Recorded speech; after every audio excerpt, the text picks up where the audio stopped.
But we still waited for the decision whether we could stay. For many months, we lived as honored guests of people who had become our friends. Then, it still is like a dream. A camera came from the Dalai Lama. He wanted me to take some pictures for him. I had never handled a camera before, but a request from him was a command. Now we had a chance to stay. Then came the day when I showed him the films in a small cinema, which I had built in the Summer Palace. I had photographed everything I thought would interest the Dalai Lama. The boy taken from his family at 2 years old, brought up by priests in the great palace, and shut off from all contact with the outside world. The first pictures I took were at a picnic.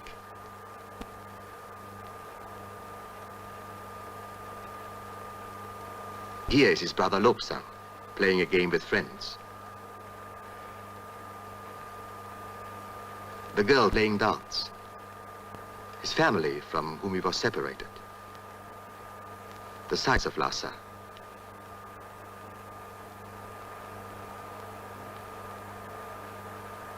Nomad women from faraway districts. And he himself made this shot from the roof of the Potala. His great pleasure was to look down on the city, so far below him. And here is his little brother. I filmed his eldest brother, Lobsang Samten La, enjoying a meal with close friends. Something the Dalai Lama could never have. For he lives in another world. He is the manifestation of the God of mercy and must grow up away from all the ordinary things. With the pictures, I try to make a bridge between this God, who was a boy, and the people, to whom he was solely a God. For the first time, he was able to see his subjects as they lived their everyday life. Here are the princesses of Sikkim, cultured and elegant people. He was excited and interested to see these simple pictures. To him, this was a revelation.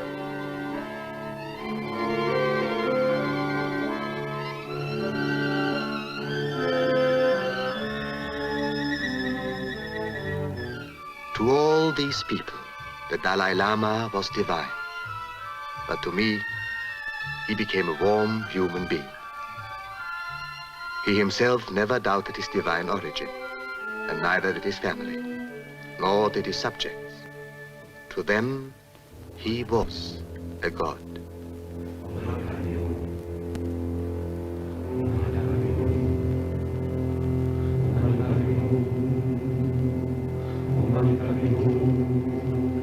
I'm standing in the packed crowd at the very edge of the great avenue which leads to the Summer Palace, the way along which the Dalai Lama will come. He has asked me to photograph the procession, but my camera is concealed. For his subjects, to be here when the divine presence passes is to earn blessedness. I must not offend with my camera. Through air heavy with incense, the Dalai Lama approaches. 36 men carry the great sedan chair fashioned of heavy gold. Gold not only because it is precious, but also because yellow is the sacred color of Tibet.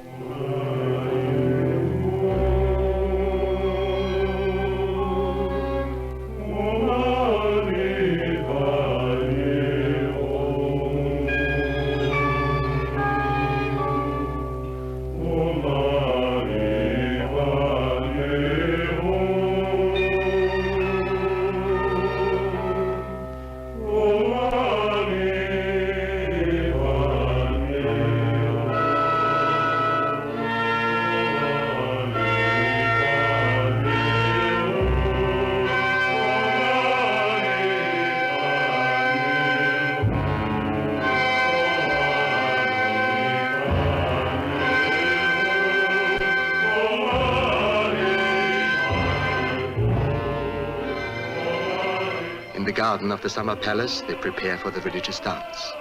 These masks and costumes have been used for hundreds of years. 3 times, the dancers bow towards the divine presence.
hidden from profane gazing, behind the curtain, sits the God. Divine dignity, religion, and the worship of a whole people, centered on a boy.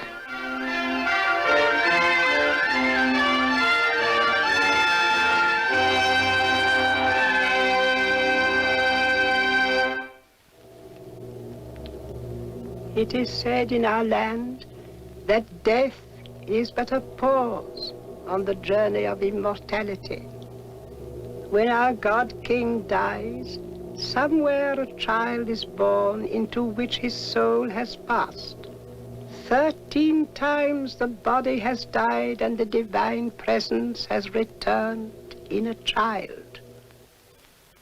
After his soul had left the last body, it was embalmed and put facing to the south. We waited for the sign.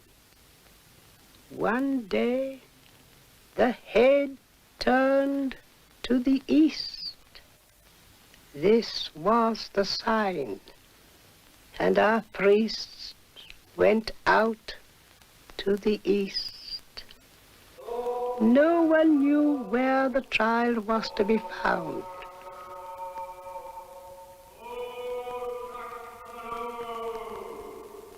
The holy lake, they saw a vision, the vision which led them to the child. And our God returned.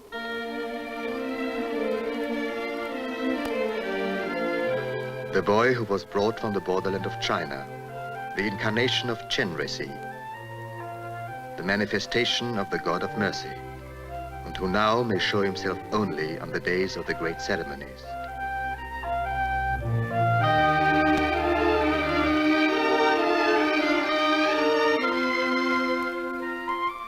The 7 ranks of the priesthood and the 7 ranks of the nobility have each their symbols of position, and each behaves as appropriate to his rank.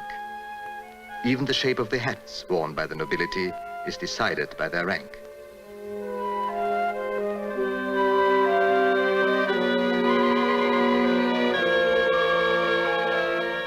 Men of high rank move with slow dignity.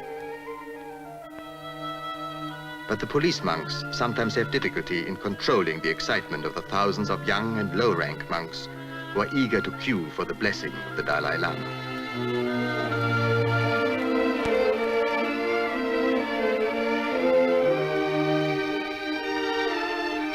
The crowds receive the holy reeds and await the coming of the divine presence.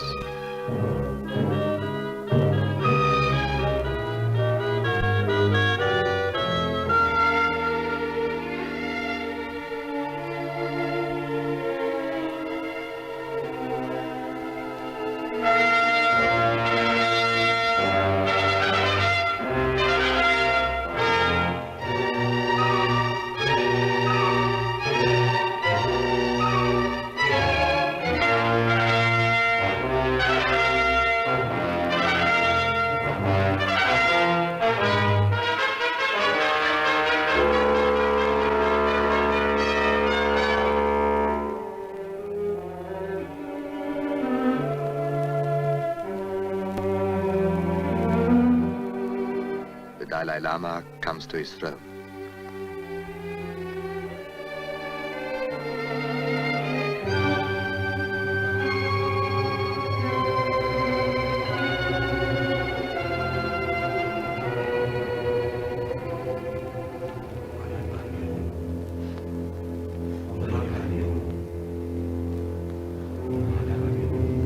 He anoints his head with holy water.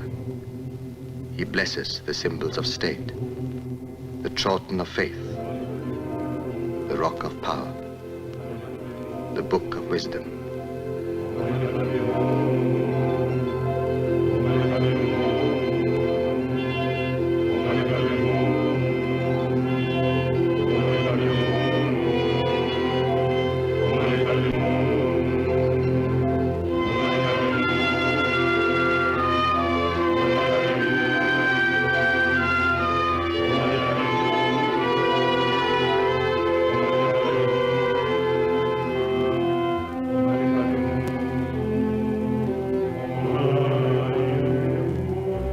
divinity come for the touch of his hand.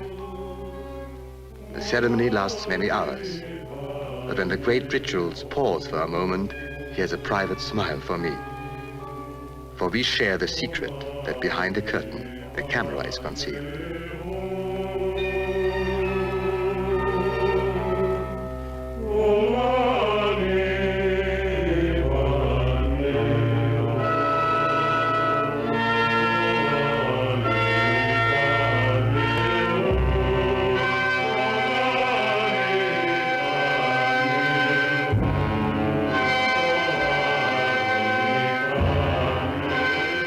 To his people, his presence is peace, and the scarves of good fortune which fill the air are their gratitude.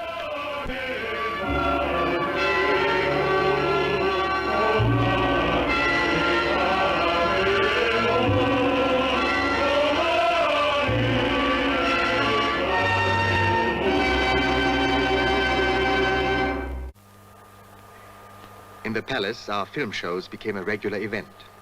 They were eagerly awaited by the Dalai Lama.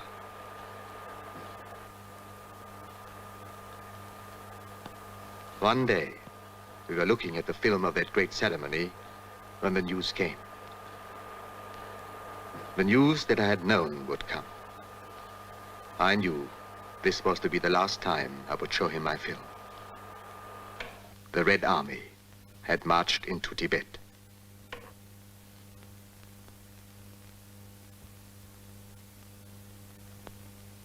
As I wrote, I say on the book, that now, you see, both of us,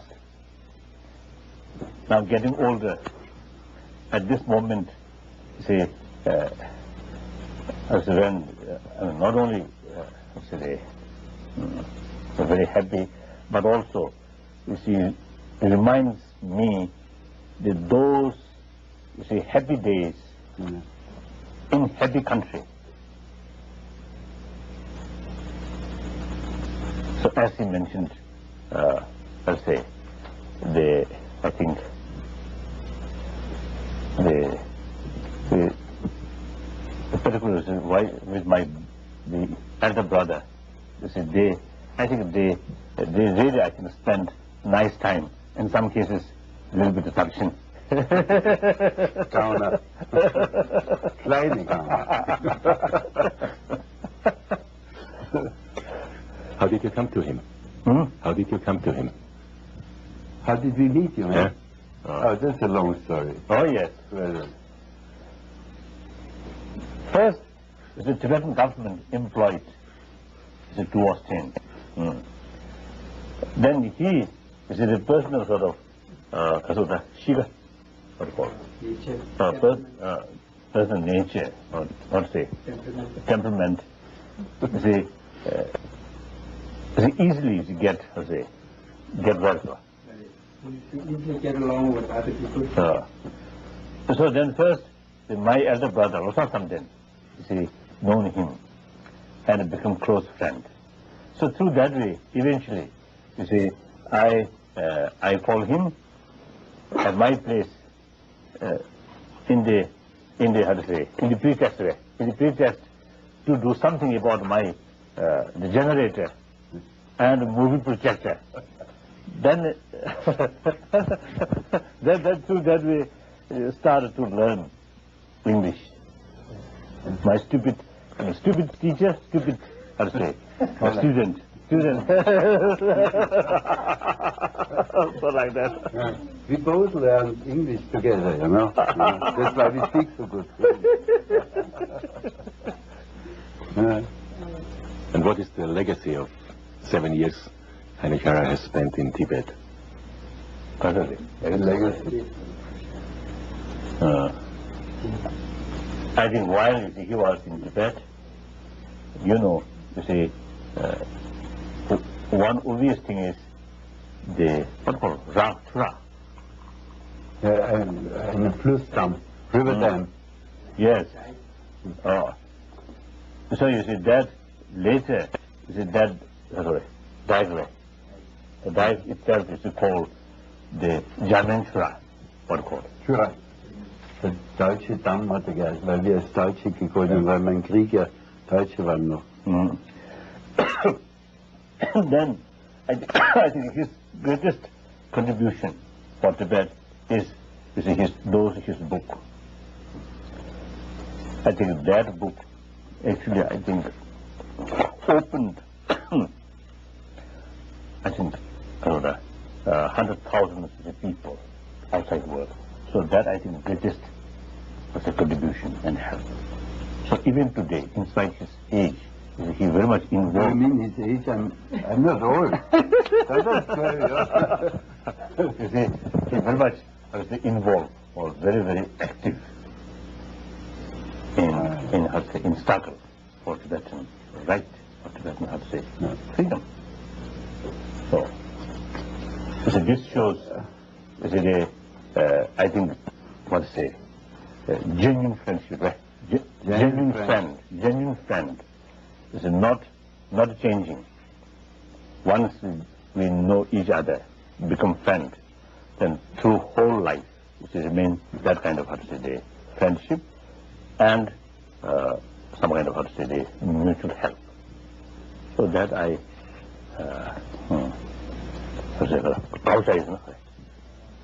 appreciate, yes.